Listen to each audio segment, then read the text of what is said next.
had a teacher, the teacher of teachers.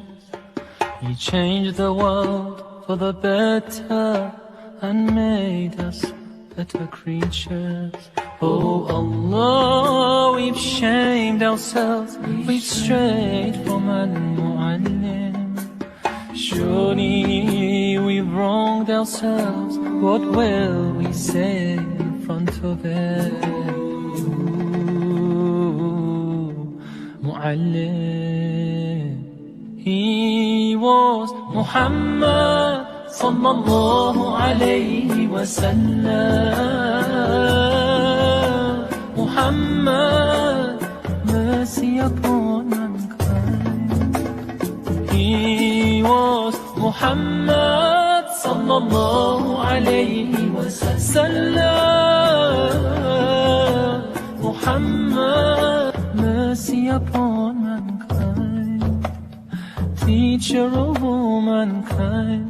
أبا القاسم يا حبيبي يا محمد، يا شفيعي يا محمد، خير خلق الله محمد. يا مصطفى يا إمام المرسلين، يا مصطفى يا شفيع العالمين، يا مصطفى يا إمام المرسلين، يا مصطفى يا شفيع العالمين، يا مصطفى يا إمام المرسلين، يا مصطفى يا شفيع العالمين.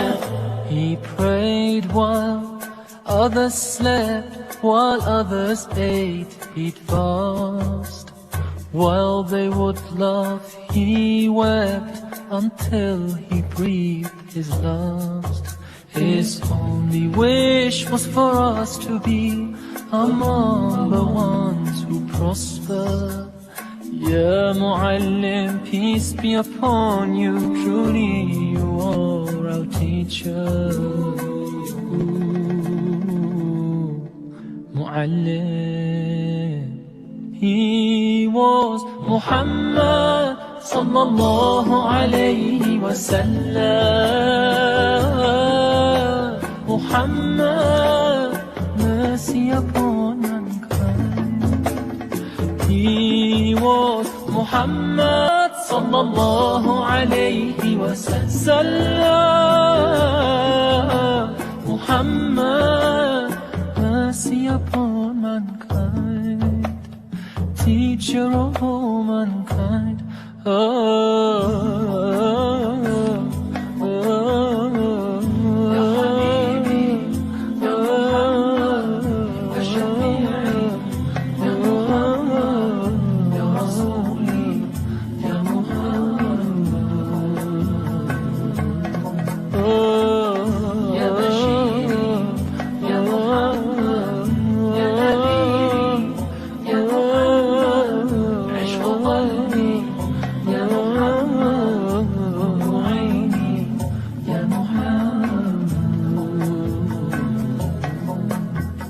Taught us to be just and kind, and to feed the poor and hungry, help the wafer and the orphan child, and to not be cruel and miserly.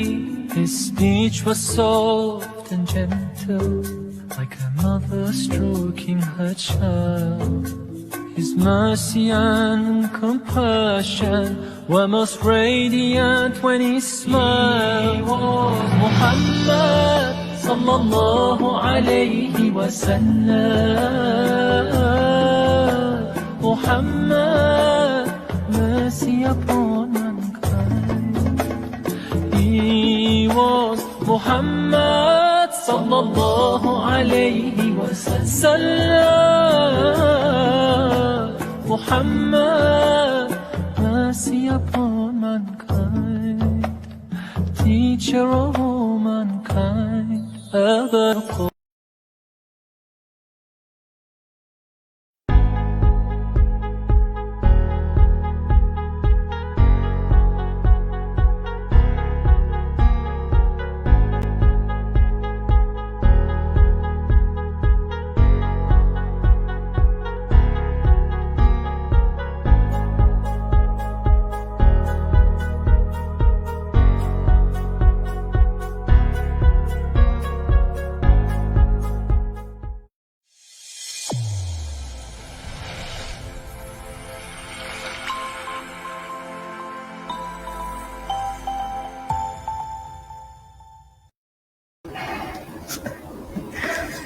Bismillahirrahmanirrahim. Innal hamdalillah nahmaduhu wa nasta'inuhu wa nastaghfiruh wa na'udzu billahi min shururi anfusina wa min sayyiati a'malina.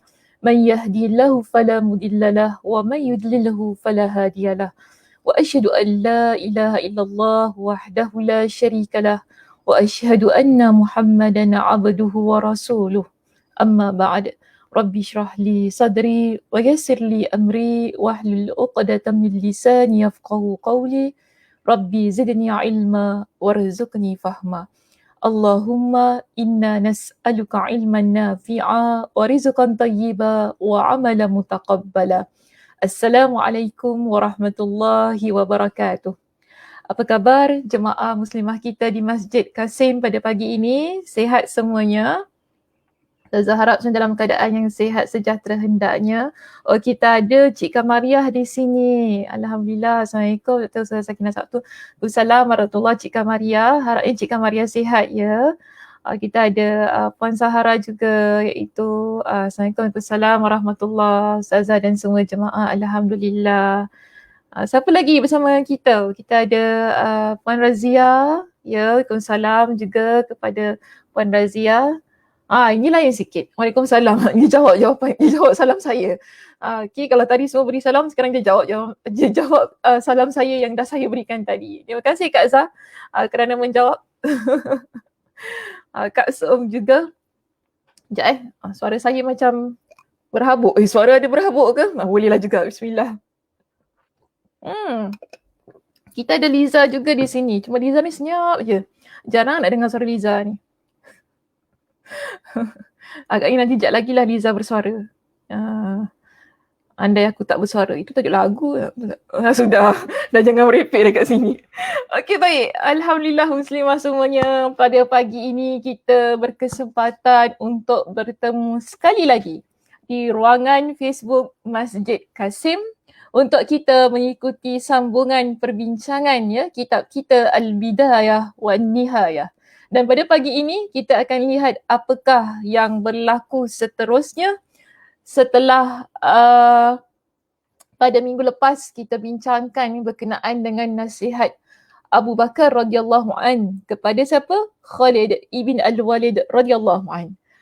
Jadi pada pagi ini kita berada di halaman yang ke 170 membincangkan tentang keadaan Iraq setelah keberangkatan Khalid ke Syam. Keberangkatan Khalid ke Syam. Kenapa Khalid pergi ke Syam? Ada sesiapa yang boleh berikan jawapan kepada saya? Kenapa Khalid ibn Al-Walid dia berangkat ke Syam? Oh, Liza dia cakap Assalamualaikum warahmatullahi. Ya. Terima kasih Liza kerana bersuara juga. Okay. Baik, ada tak sesiapa yang boleh berikan jawapan kepada Ustazah? Kenapa Khalid ibn Al-Walid dia berangkat ke Syam?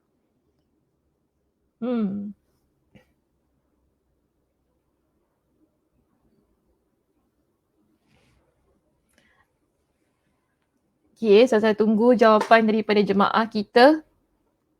Ke tidak ada jawapan, ke tak tahu nak jawab apa. Tak tahu nak jawab kenapa dia pergi Syam ya. Kenapa Kak Zah dia pergi ke Syam? Ataupun Kak Ram, kalau Kak Ram masih ingat lagi, tadi macam nampak Kak Ram masuk, tak tahulah Kak Ram ke bukan Kak Ram ke Ram lah tiba-tiba. Okey, Abu Bakar mengangkat posisi Khalid dari Iraq ke Syam. Baik, tapi kenapa? Apakah punca posisi itu diubah? Sebab setahu kita daripada awal, ya, Khalid yang diberikan amanah untuk membuka ataupun meluaskan wilayah di Iraq. Tapi kenapa pula tiba-tiba dia dipindahkan ke Syam? Macam mana nak jawab tu? Sebagai hukuman dari Sayyidina Abu Bakar radhiyallahu an. Kak Ramnah jawab begitu. Okey, kerana dia menunaikan umrah tanpa pengetahuan Abu Bakar. Okey, Ustazah boleh terima jawapan Kak Ram kita. Kak Zah, jawapan Kak Zah boleh jugalah. Tapi jawapan Kak Ram dia tepat. Ya, Masya Allah Tabarakallah. Dia bukan hukuman lah, dia sebagai satu pengajaran. Kerana apa? Seboleh mana Abu Bakar radhiyallahu an dia tidak mahu kepercayaan pasukan tentera ni hilang terhadap pemimpin yang telah diangkat oleh beliau sebagai panglima perang. Jadi panglima perang ni dia tak boleh buat sesuatu ikut kepada sesuka hati dia. Dan pada minggu lepas kita bincangkan Khalid ibn Al-Walid radhiyallahu an dia pergi menunaikan haji tu kan tanpa pengetahuan daripada pasukan tenteranya lah, yang tahu hanya segelintir sahaja. Okey, jadi maknanya pergi macam senyap-senyap gitu kan. Sebalik pun senyap-senyap. Jadi benda ni tak berapa elok. Kerana pemimpin dia perlu sentiasa ada bersama dengan tentera.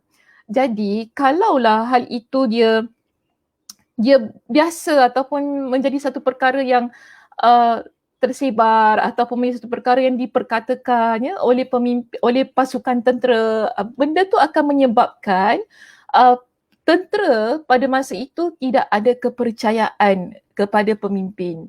Jadi ini lebih kepada untuk menjaga satu kepimpinan, satu kepercayaan yang ada pada pemimpin tu tadi.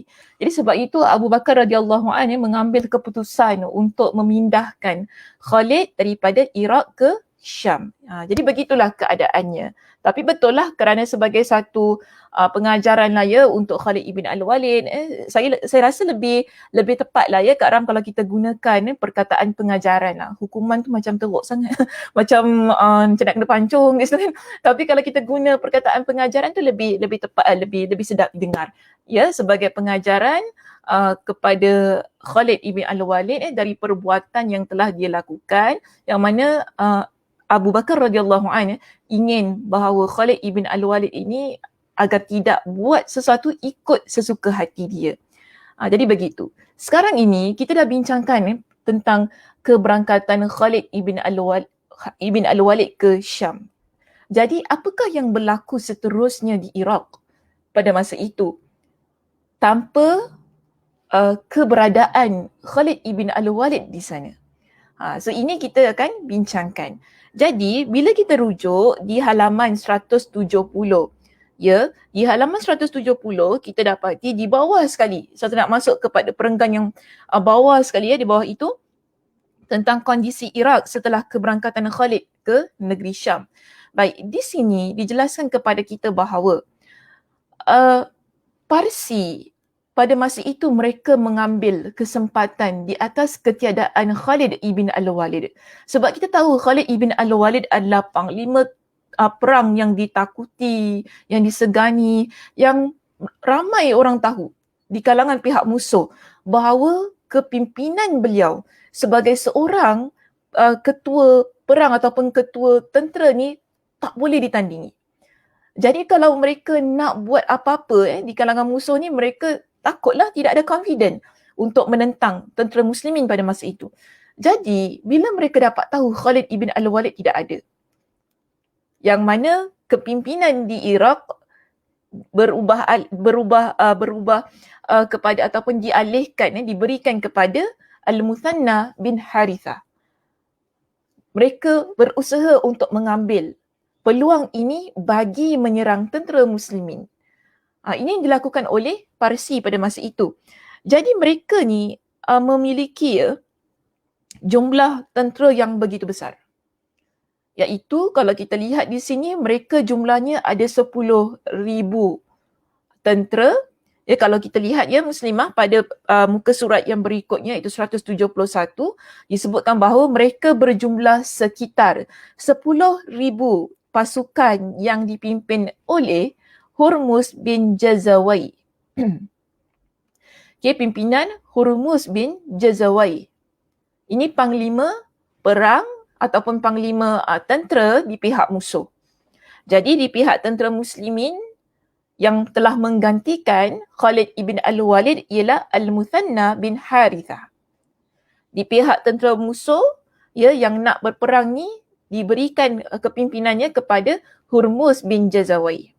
Dan pada masa itu, raja mereka bernama Syahriar. Raja mereka bernama Syahriar, yang mana dia ini, iaitu Syahriar ini, dia mengirim surat kepada Al-Muthanna.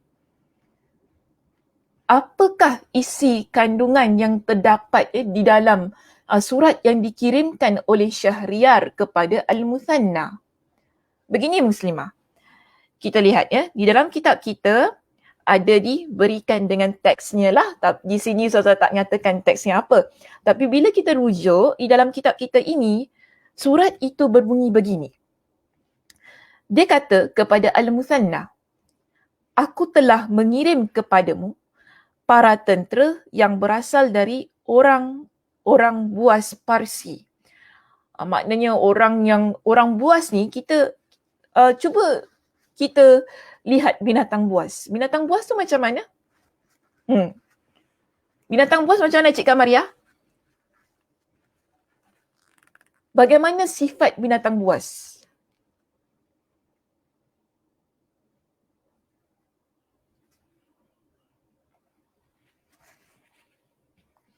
Macam mana sifat ataupun bagaimana sifat? Kalau kita ni lah, kan yang kita tahu binatang buas ni sifatnya bagaimana? Sekarang ni Syahriar, dia kata apa? Dia kirimkan pasukan yang mana berasal dari orang-orang yang buas. Orang-orang Parsi yang buas. Jadi kalau kita kan fikir ataupun kita terfikirlah tentang kebuasan itu, sifat buas tu macam mana? Oh, Cik Kamaria kata ganas, Ustazah. Ganas, okey. Kak Razia pun kata ganas. Okey, ganas. Garang, Kak Azhar kata garang. Oh, ni semua start daripada G ni ada tak? Ganas, garang. Ada tak G lain kat situ? Tiba-tiba kan, ganas, garang, garing tak ada Garing tak ada kan? Okey. Ganas, garang, ada tak siapa-siapa lagi nak berikan jawapan? Ustazah nak tengoklah jika ada. Jika Maria kata ganas, Kak Razia kata ganas, Kak Zah kata garang, Cik Maria kata no mercy to musuh. Tidak ada belas ihsan kepada musuh. Selalunya binatang buas ini, bila dia lihat mangsanya, adakah dia tengok dalam penuh keadaan ihsan ke apa? Tak ada. Binatang buas ni dia tak kenal. Macam mana keadaan mangsanya. Dia akan serang sampailah mati mangsa tu. Jadi Syahriar ni dia berikan satu ancaman kepada Al-Muthanna. Dia kata apa? Dia akan kirim tentera yang mana mereka ni berasal daripada orang-orang Parsi yang begitu buas. Gangster, Masya Allah. Kau salam, Safurah. Saya tanya ada G lain tak? Dia jawab ada. Gangster boleh. Masya Allah, tabarakallah. Okeylah. Marah orang gangster ni ya. Tak boleh gitu. G gangster. Okeylah, tak apalah kat sini. Baik, so kita kata ginilah bila seseorang itu diberikan dengan satu ancaman tentang kebuasan, keganasan, kegarangan, kegangsteran yang ada pada tentera yang ingin dihantar itu tadi. Maka dia kata apa lagi di sini? Syahriar, dia kata kepada Al-Muthanna yang mana mereka sebenarnya adalah para penternak ayam dan di situlah dia guna perkataan babi. Dia kata di situ. Jadi mereka sebenarnya adalah para penternak ayam dan babi dan aku tidak akan memerangimu kecuali dengan membawa mereka. Jadi Syahriar kata aku tak akan perang engkau ni Muthanna, melainkan aku akan bawa orang-orang yang ganas ni yang mana mereka merupakan penternak binatang-binatang ni lah untuk serang engkau. Suratnya ringkas. yang berupa ancaman kepada Al-Muthanna yang pada masa itu merupakan pemimpin perang bagi tentera muslimin. Jadi di sini Muslimah, ketika Al-Muthanna mendapat surat itu, beliau tidak membiarkan surat tersebut hanya dibaca begitu sahaja. Al-Muthanna malah dia reply. Okay. Dia tak blue tick lah kalau kita katakan. Kalau kita sekarang ni, kau je blue tick aku saya. Tapi sekarang ni, Al-Muthanna dia tak blue tick si Syahriar ni. Dia reply. Okay, reply the message. Awak cakap gini, saya cakap begini. Okay, apakah jawapan yang diberikan Al-Muthanna kepada Syahriar? Yang memberikan satu ancaman kepada tentera muslimin pada masa itu yang berada di Iraq. Jadi Al-Muthanna dijawab begini. Ya, dalam kitab kita ada disebutkan. Maka Al-Muthanna membalas surat tersebut yang isinya berbunyi begini. Okey, dari Al-Muthanna kepada Syahriar. Sesungguhnya dirimu adalah salah satu dari dua type manusia. Ni Al-Muthanna kata kepada dia. Engkau adalah salah satu daripada dua jenis manusia. Apakah jenis-jenisnya? Al-Muthanna jelaskan kepada Syahriar begini. Dia kata, kemungkinan pertama, engkau adalah seorang pemimpin yang melampaui batas. Engkau adalah seorang pemimpin yang melampaui batas dan jika demikian maka itu adalah keburukan, iaitu kekalahan bagimu dan kebaikan, yakni kemenangan bagi kami. Jadi itu yang dijawab oleh Al-Muthanna kepada Syahriar.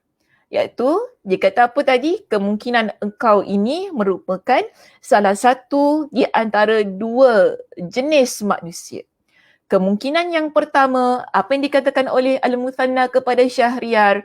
Pertama dia kata, engkau adalah pemimpin yang melampaui batas. Jika engkau adalah pemimpin yang melampaui batas, itu adalah keburukan. Keburukan maksudnya adalah kekalahan bagimu. Dan kebaikan, yakni kebaikan bagi kami. Sebab kalau orang yang melampaui batas ini, dia tak berada pada pihak yang benar. Kerana orang yang melampaui batas sentiasa ikut kepada perasaan dia. Dan kita kebiasaannya Muslimah, kita ni kebiasaannya akan dikalahkan oleh nafsu kita, oleh perasaan kita. Jika ia melampau-lampau, jika ia tidak diletakkan pada tempat yang betul. Dan setiap sesuatu yang kita buat tidak boleh melampau. Kalaupun perkara itu dibenarkan. Kalaupun perkara itu dibenarkan, tidak boleh kita melampau-lampau. Contoh, Nabi SAW banyak memberikan kepada kita dengan peringatan supaya jangan menjadi orang yang melampaui batas. Dulu kan ada di kalangan para sahabat Nabi SAW suka sangat solat. Sampai mereka kata apa? Oh, saya nak solat tak nak tidur. Ada yang nak kata saya nak puasa tak nak berbuka puasa. Saya tak nak bernikah. Okey, saya tak nak bernikah. Nabi datang jumpa pada mereka, bukan? Nabi beritahu kepada mereka. Apa yang mereka buat itu salah. Walaupun betul. Sebab apa? Ia melampaui batas. Dalam agama kita, tak mengajar perkara-perkara yang melampaui batas sehingga kita menjadi orang yang mengabaikan hak diri sendiri, menjadi orang yang mengabaikan hak orang lain di sekitar kita. Begitu keadaannya. Jadi Nabi kata apa kepada sahabat? Aku adalah orang yang bangun malam, tapi aku juga adalah orang yang tidur. Aku adalah orang yang berpuasa, tapi aku juga adalah orang yang berbuka puasa. Dan aku menikahi para wanita. Sedangkan Nabi kata apa? Inni la akhsyakum wa atqakum. Aku adalah orang yang paling takut, paling bertakwa dan paling takut kepada Allah jika nak dibandingkan dengan kalian semua. Itu kata Nabi kepada para sahabat. Ada juga di kalangan sahabat yang mana dia tinggalkan dunia, ada isteri tapi maksud tinggalkannya dia tak kisah dah tentang isteri dia. Kan biarkan isteri sampai isteri jadi perempuan camping, dah tak terjaga diri dia. Datang seorang sahabat yang lain, Salman Al-Farisi, dia tanya kepada seorang isteri sahabat ni, kenapa keadaan kau begini? Dia kata sebab apa? Suami aku dah tak kisah dah tentang aku. Ya, dia dah tinggalkan dunia dia. Salman Al-Farisi nasihatkan kepada teman dia, tak boleh melampaui batas. Sebab apa? Dirimu ada hak. Keluargamu ada hak. Jadi sebab itu, Al-Muthanna bin Harithah di sini, dia kata apa kepada Syahriar? Kalau engkau orang yang melampaui batas, itulah yang menjadi titik permulaan kepada kekalahan engkau. Dan ia menyebabkan kemenangan kepada kami tentera muslimin. Dan jika engkau berada pada jenis manusia yang kedua di sini, apa dia? Dia kata ginilah kepada Syahriar. Kemungkinan engkau berada pada jenis manusia yang kedua, apa dia? Engkau adalah seorang pendusta. Okay, engkau adalah seorang pendusta. Dan pendusta yang paling memalukan dan paling keras azabnya di sisi Allah di antara manusia adalah para raja. Okay, adalah para raja. Dia kata, surat yang engkau kirimkan menunjukkan bahawa engkau dalam keadaan terdesak dan terpaksa mengirimkan pasukanmu. Maka segala puji bagi Allah yang telah menolak tipu daya kalian kepada para penternak ayam dan babi. Dia balas baliklah. Kan sebiji dia bagi dekat dia. Okay. Kalau kita kan sebiji aku bagi kat dia, aku reply kat dia macam tu. Kita pulangkan, aku buat keras balik dekat dia. Macam tu. Jadi di sini, Al-Muthanna, dia kata kepada Syahriar, kemungkinan engkau berada pada keadaan yang kedua lah, yang merupakan Nabi SAW pernah ingatkan kepada kita. Ada di kalangan golongan manusia yang mana Allah Subhanahu Wa Taala tidak melihat, ya, tidak memandang mereka pada hari kiamat, tidak menyucikan mereka, dan Allah Subhanahu Wa Taala tidak bercakap dengan mereka, bahkan Allah berikan kepada mereka dengan azab yang pedih. Siapakah mereka? Penguasa yang berdusta, pemimpin yang berdusta, raja yang berdusta. Itu sebenarnya adalah sabda daripada Nabi SAW yang mana Al-Muthanna, ya, dia terjemahkan dengan kata-katanya itu kepada Syahriar. Sebab tu dia kata tadi, orang yang begini azabnya di sisi Allah adalah sangat paling memalukan, paling keras. Sebab apa? Allah tak tengok.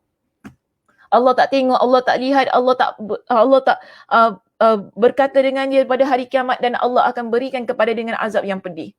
Sebab dia adalah orang yang berdusta. Jadi di sini, ya muslimah, kita lihat begini. Apabila Syahriar dia mendapat respon, dia mendapat balasan yang begitu daripada Al-Muthanna, apa yang berlaku? Penduduk Parsi sangat marah di atas isi kandungan surat yang diberikan Syahriar kepada Al-Muthanna, yang akhirnya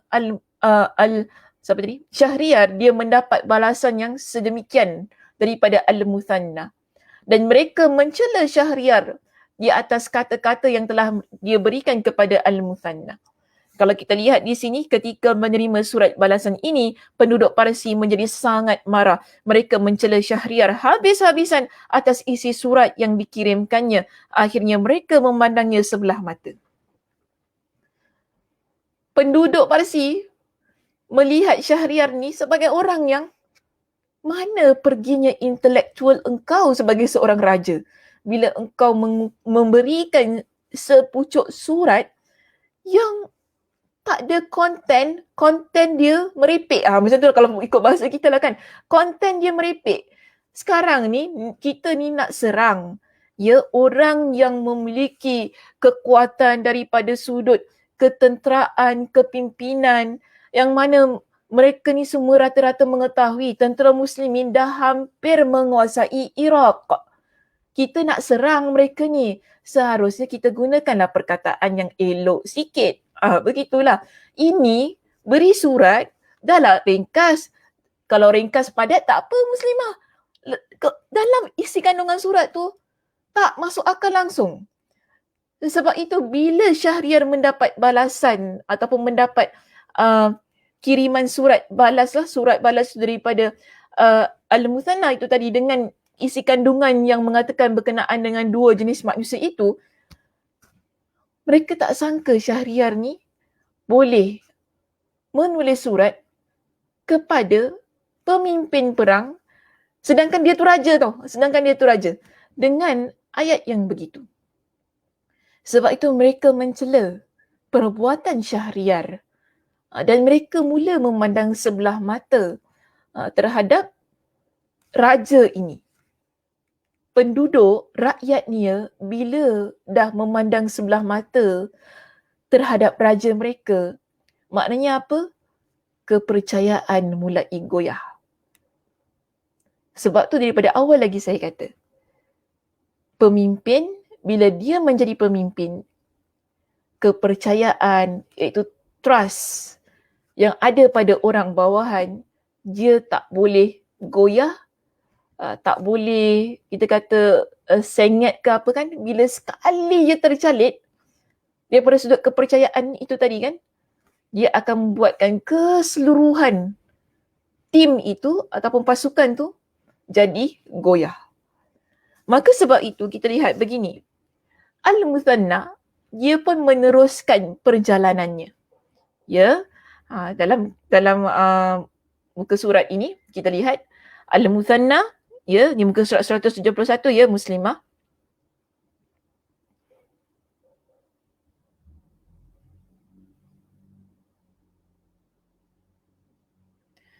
Di muka surat 171 ya Muslimah, kita lihat di sini Al-Muthanna bergerak dari Al-Hira menuju Babilonia.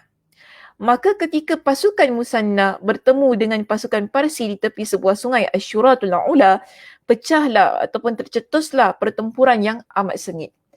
Jadi tentera Al-Muthanna mereka bertembung dengan tentera Parsi di satu kawasan di sebuah sungai lah yang bernama Syuratul Ula di situ. Jadi ketika itu diceritakan kepada kita pihak Parsi mereka membawa gajah-gajah untuk menyerbu para pasukan penunggang kuda agar kuda-kuda mereka merasa takut dan lari tunggang langgang. So kekuatan tentera Parsi di situ ialah bila dia bawa gajah. Gajah ni ini tapi ni seekor je saya letak sebenarnya ada banyak lah gajah dia. Jadi gajah ni, apa yang mereka buat dengan gajah ni? Mereka nak supaya gajah-gajah itu menakutkan tentera berkuda tentera muslimin. Pasukan muslimin. Pasukan kuda tentera muslimin. Supaya kuda-kuda tu lari tunggang langgang. Namun di sini Muslimah, adakah gajah yang dibawa oleh tentera Parsi mampu menumpaskan tentera berkuda di kalangan tentera muslimin? Kita lihat apa yang dilakukan oleh Al-Muthanna pada masa itu.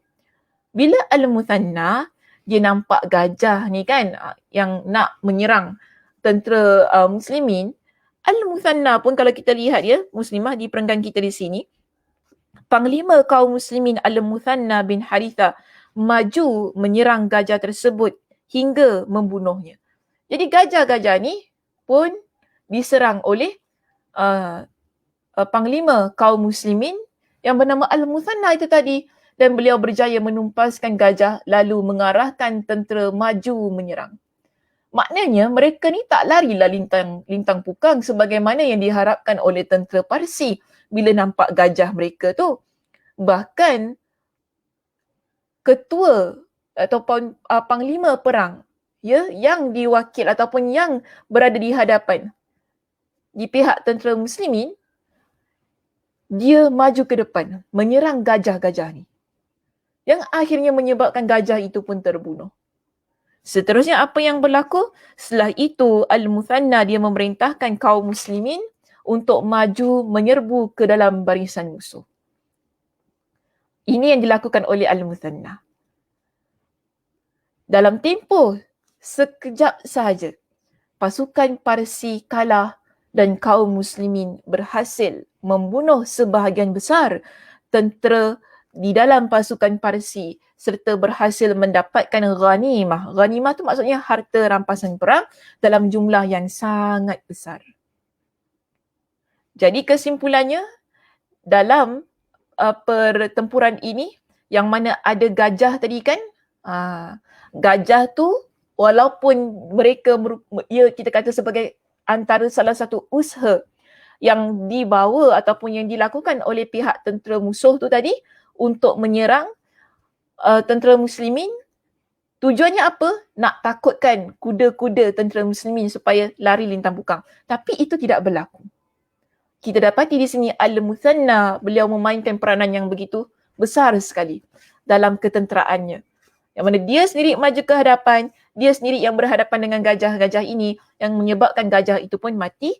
Seterusnya dia mengarahkan pihak tenteranya untuk maju menyerang tentera musuh yang akhirnya kita dapati bahawa Parsi kalah, Muslimin menang.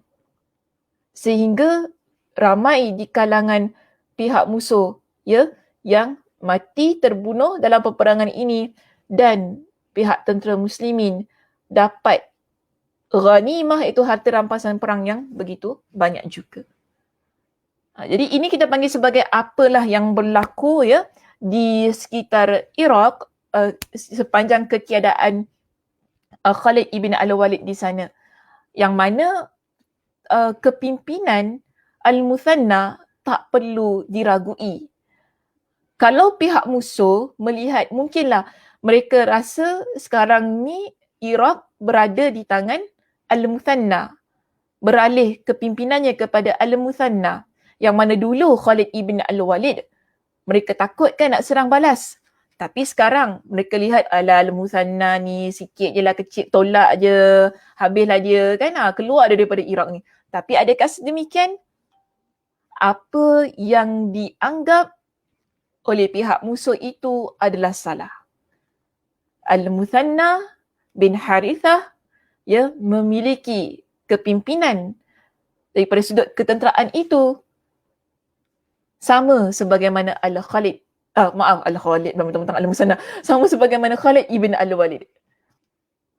Tak mampu untuk disangkal lagi keberaniannya, kepimpinannya memimpin tentera muslimin, pasukan tentera muslimin di Iraq pada masa itu. Jadi tak boleh pandang sebelah mata.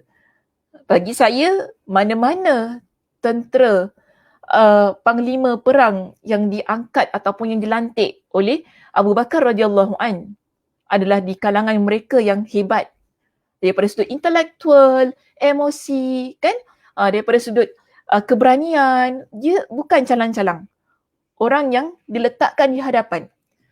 Abu Bakar radhiyallahu an sentiasa memilih panglima perang yang gagah, yang berani, yang bijak, kan? Yang bijak, yang bukan ikut kepada emosi. Apa pun yang mereka nak lakukan, keberanian dan intelektual amat penting ketika menjadi panglima perang. Jadi kebiasaannya Abu Bakar radhiyallahu an akan melantik pemimpin-pemimpin perang ataupun panglima perang yang memiliki sifat-sifat dan ciri-ciri yang sedemikian. Bukan hanya semata-mata berani. Atau dalam kata lain kita kata begini Muslimah. Tadi kan siapa tu Syahriar, dia kata dia nak hantar orang yang buas lah apa kan. Yang ganas tadi kita pun kata yang ganas, no mercy, garang, gangster ke apalah tadi kan. Dia bukan semata-mata itu. Ketika kita nak hantar pasukan perang, berhadapan dengan pihak musuh. Bukan hanya semata-mata keberanian, bukan hanya semata-mata ada kekuatan, tapi bagaimana intelektual pemimpin yang berada di hadapan. Bijak dia berhadapan dengan situasi, bijak membalas surat daripada musuh. Dan bila berada di orang kata turun padang ni kan, bila berada di medan pertempuran, apa yang dia buat? Begitu. Panglima perang mesti begitu. Sebab itu khalifah kita dalam konteks perbincangan kita pada masa itu, yakni Abu Bakar radhiyallahu an, tak memilih sebarangan orang untuk diletakkan di sesuatu tempat sebagai panglima perangnya. Okey, muslimah dan seterusnya yang ada di perenggan-perenggan yang berikutnya itu, ia menceritakannya tentang situasi bagaimana keadaan penduduk Parsi pada masa itu setelah mereka berhadapan dengan kekalahan demi kekalahan, kemudian tampuk kepimpinan mereka setiap kali berganti dan sebagainya, yang mana banyak pada masa itu kerajaan Parsi dipimpin oleh wanita, puteri-puteri di pihak raja. Apa yang berlaku itu nanti bolehlah ya dibaca sendiri sebab bagi saya perbincangan itu nanti kelak akan dibawa kepada bab yang berikutnya sebab kita akan masuk kepada bahagian yang kelima. Okay, dalam perbincangan ini maknanya kita pada perbincangan kita pada pagi ini dah menutup keseluruhan perbincangan tentang penaklukan di negeri Iraq. Okey, kita dah habis. Kita dah selesaikan ya perbincangan berkenaan dengan penaklukan di negeri Iraq dan insya-Allah ya pada minggu hadapan kita akan masuk kepada bahagian kita yang kelima, itu bahagian yang baru berkenaan dengan penaklukan di negeri Syam pula. Apakah yang berlaku di negeri Syam setelah Khalid ibn Al-Walid diperintahkan oleh Abu Bakar radhiyallahu an untuk ditempatkan ke sana. Jadi kita akan mulakan membincangkan ya tentang negeri Syam pada minggu hadapan insya-Allah. Namun sebelum kita akhiri kuliah kita pada pagi ini, apakah pengajaran yang boleh kita ambil ya daripada perbincangan yang telah kita kemukakan berkenaan dengan Al-Muthanna itu tadi, berkenaan dengan kondisi Iraq setelah keberangkatan Khalid di negeri Syam. Baik, kita lihat begini muslimah. Pengajaran yang boleh kita ambil pada pagi ini ialah satu yang ingin saya ingatkan. Ketua, ya, siapa pun yang menjadi ketua, dia perlu sentiasa berada di barisan hadapan agar dia menjadi teladan. Teladan ni maksudnya contoh dan kekuatan dalam kepimpinan. Begitu. Ya, begitu keadaan seorang ketua. Dia perlu sentiasa berada di hadapan. Menjadi contoh kepada pengikutnya, menjadi kekuatan kepada pengikutnya. Baru kepimpinannya ya dipercayai, baru kepimpinannya menjadi semangat kepada orang yang berada di bawahnya. Itu yang kita lihat sepanjang kepimpinan Khalid ibn Al-Walid radhiyallahu an ketika dia berada di Iraq. Namun ada pada satu masa bila dia meninggalkan tenteranya, Abu Bakar radhiyallahu an tidak boleh terima apa yang dia lakukan. Yang menjadi penyebab ataupun yang menjadi punca perpindahannya ke Syam pada masa itu.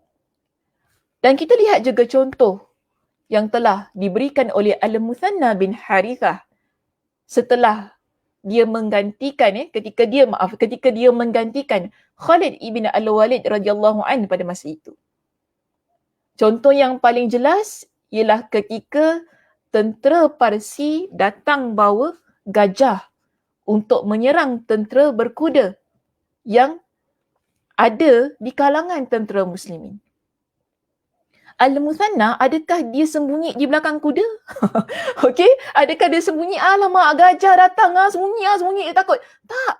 Al-Muthanna sebagai pemimpin perang pada masa itu, dia yang berada di hadapan, di barisan hadapan untuk berhadapan dengan gajah-gajah itu, yang menyebabkan dialah juga yang membunuh gajah tersebut, yang akhirnya dia pun memberikan arahan kepada kepada pasukan tenteranya terus maju ke depan untuk lawan dengan pihak musuh. Yang akhirnya kita lihat musuh berada di pihak yang kalah, tentera muslimin berada di pihak yang menang. Bayangkan jika Al-Muthanna lari ataupun dia sembunyi di belakang. Koranglah pergi depan, aku takutlah dengan gajah ni. Dia akan menjatuhkan semangat juang tenteranya. Kepercayaan tentera ni, alamak, pemimpin kita pun kalau dah lari, takkan kita nak pergi fight.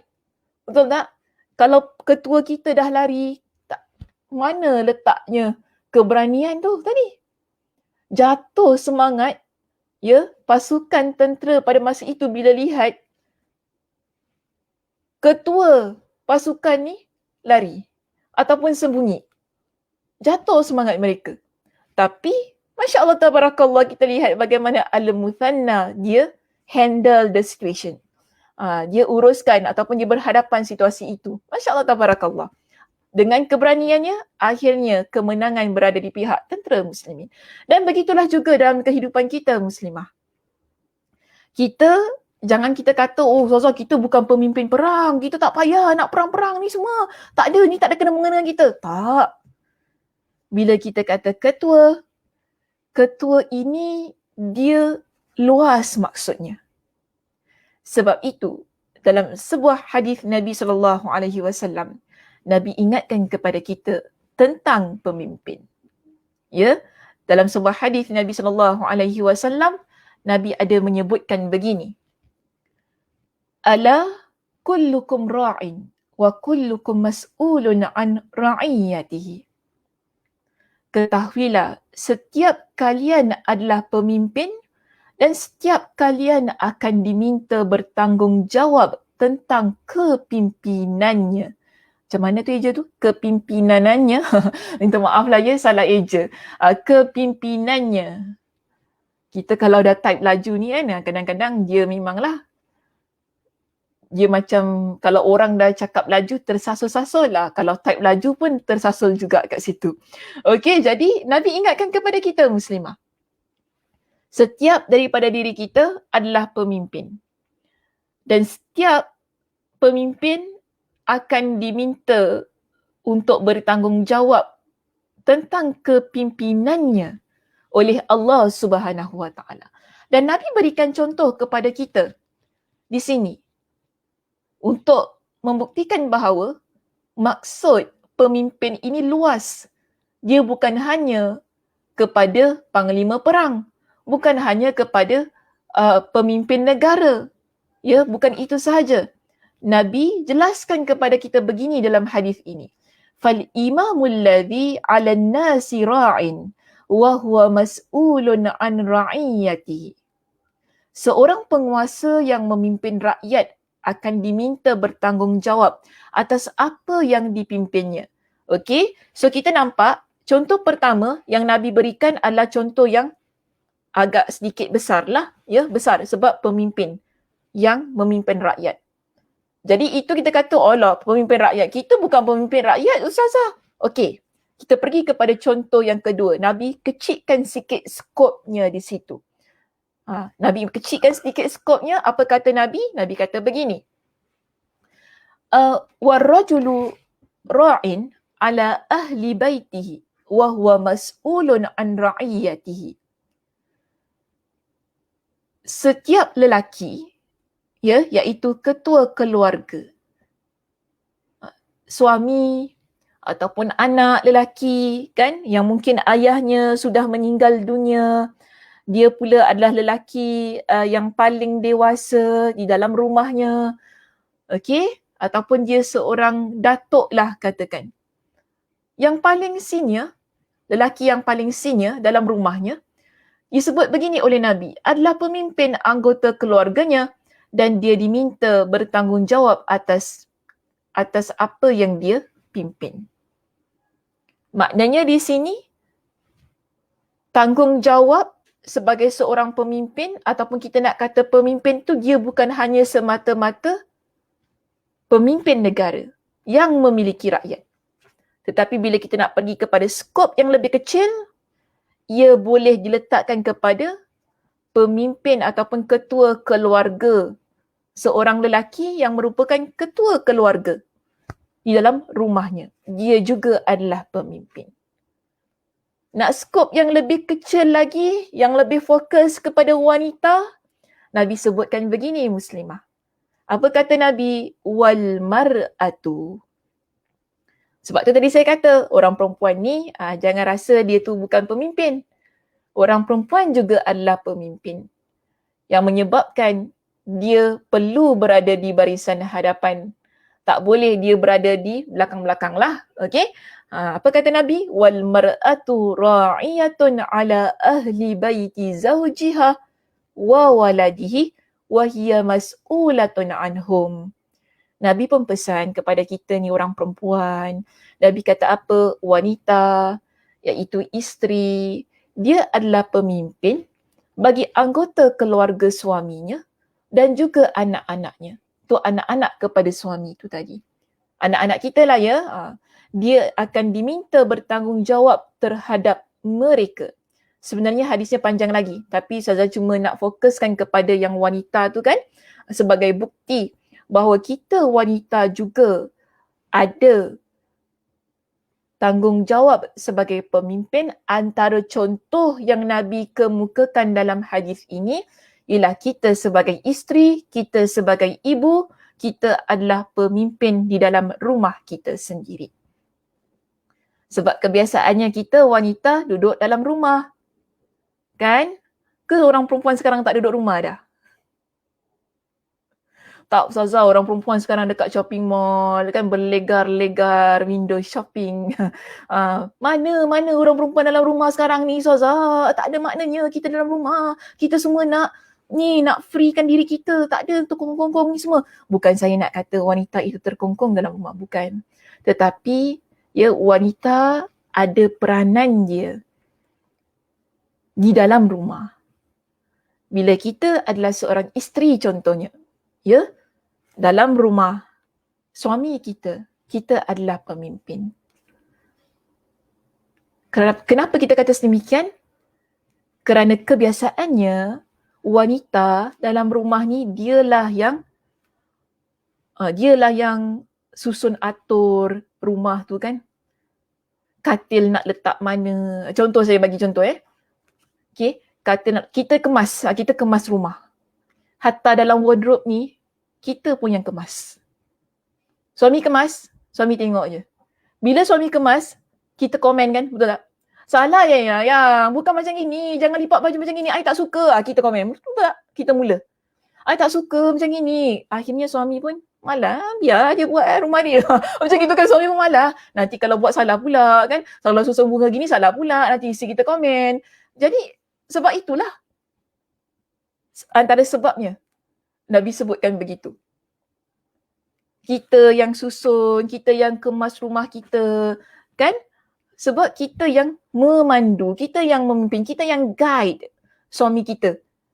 Macam mana nak susun rumah tu gini, sebab kita perempuan. Begitulah keadaannya. Kebiasaannya begitu. Saya pun tak menafikanlah ada lelaki yang susun atur rumah, tapi kalau lelaki saya kata gini muslimah, suami, isteri kalau dua-dua nak kemas rumah, boleh gaduh. Betul tak? Dia boleh gaduh. Sebab tu terbaik salah satu je. Salah satu je, yang lagi seorang, dia bantu. Begitu. Lagi seorang dia bantu. Lagi seorang dia guide, lagi seorang dia bantu. Begitu keadaannya dalam rumah tangga ni. Sebab kalau dua-dua nak buat, dia gaduh. Dua-dua nak masak dekat dapur, boleh gaduh. Dua-dua nak lipat kain, gaduh. Sebab masing-masing ada cara masing-masing. Jadi kebiasaannya kita orang perempuan, Nabi kata apa? Kita adalah pemimpin dalam rumah suami kita.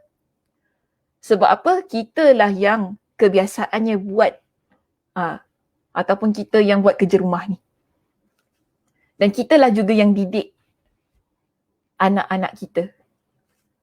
Tanpa menafikan tugas suami juga sebagai pendidik kepada anak-anak. Tapi kerana kita kebiasaannya yang paling banyak masanya dengan anak. Jadi kita panggil sebagai pembantu kepada suami itu di dalam rumah, sebagai pemimpin juga. Jadi tak terlepas bila begitu keadaannya, jangan kita kan muslimah, jangan kita rasa, alah tak apalah, I bantu, you bantu, yang macam itu. Bukan gitu maksudnya. Tapi di situ ada tugas pemimpin yang akan kita diminta bertanggungjawab ke atas apa yang kita pimpin. Kita ada rumah ini akan Allah minta kita bertanggungjawab, kita buat apa dengan rumah kita. Apa yang kita hiasi dalam rumah kita. Adakah kita hiasi ia dengan kemaksiatan? Ini maksud saya. So kita sebagai pemimpin ni, kita kena pastikan apa yang nak kita letak dalam rumah ni. yang merupakan tanggungjawab kita. Satu perkara yang lain ialah bagaimana kita mendidik anak kita. Itu juga adalah tanggungjawab. Bagaimana kita menyantuni orang yang di dalam rumah kita. Mungkin ada antara kita ya yang ada pembantu rumah. Bagaimana? Sebab tu tadi kata dalam rumah suaminya. So dalam rumah ni kadang-kadang dia bukan kita dengan anak-anak kita dan suami saja muslimah.